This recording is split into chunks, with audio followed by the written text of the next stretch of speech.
the world fell apart. In an instant, I was regenerated, born again as a result of the effectual working of the power of God. That's why Paul concluded his testimony. He said, he called me. I'm a minister of the gospel. I am a prisoner of Jesus Christ.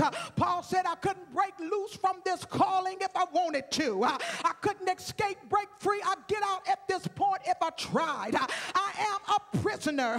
God has chained me to his word. I am held captive to God's agenda. He has blinded me to his purpose. I am a slave to the Lord. I have been designed for his purposes. I have been birthed for his intention. And I want to tell somebody today who has a call on your life.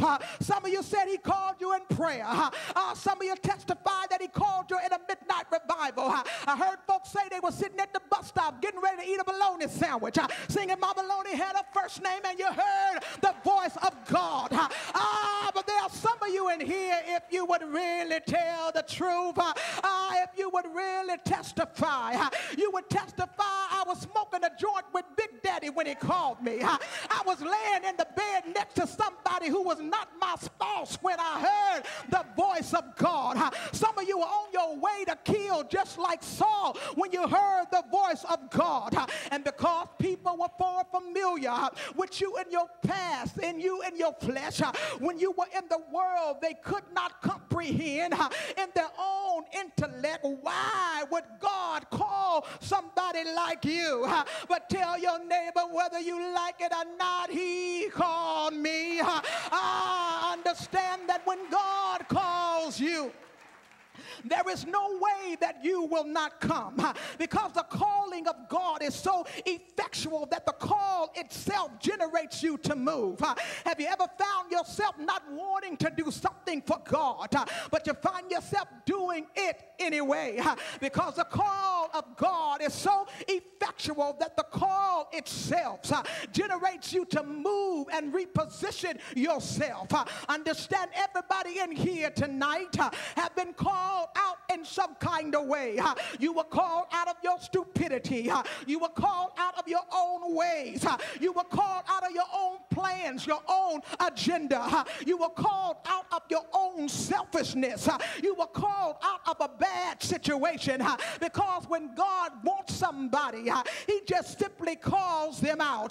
But what I love about God, what I love about God is that he does not ask you who he can call out. He calls out whoever he chooses to call out. And you just got to live with whoever he calls out, because you don't determine who God calls. He calls whoever he wants to, and you just got to live with it.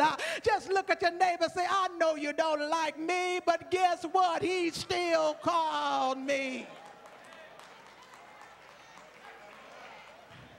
Understand, when God gets ready to call you, he calls you. You got to understand, you got to learn that when God called you and you heard his voice, you got to look at your enemy in the face and say, you might not like me, but guess what? He still called me. I may not talk like you, speak in tongues like you. I don't even dress like you, but guess what? God still called me. I may not break down the text. I may not preach like you. I may not sing like you, but guess what? I'm still called.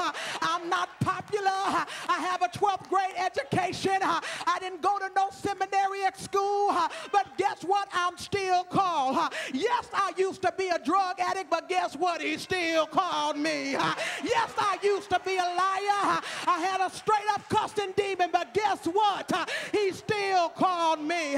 Some of you used to be a home wrecker, but guess what? He still called you. Some of you in here messed up, left the church 5 times and came back, and guess what? He still called you.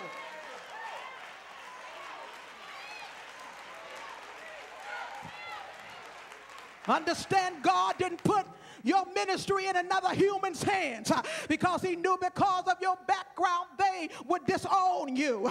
But because of the effectual effectual working of his power. Paul said, God brought me here. He said, I'm here because God laid his hands on me.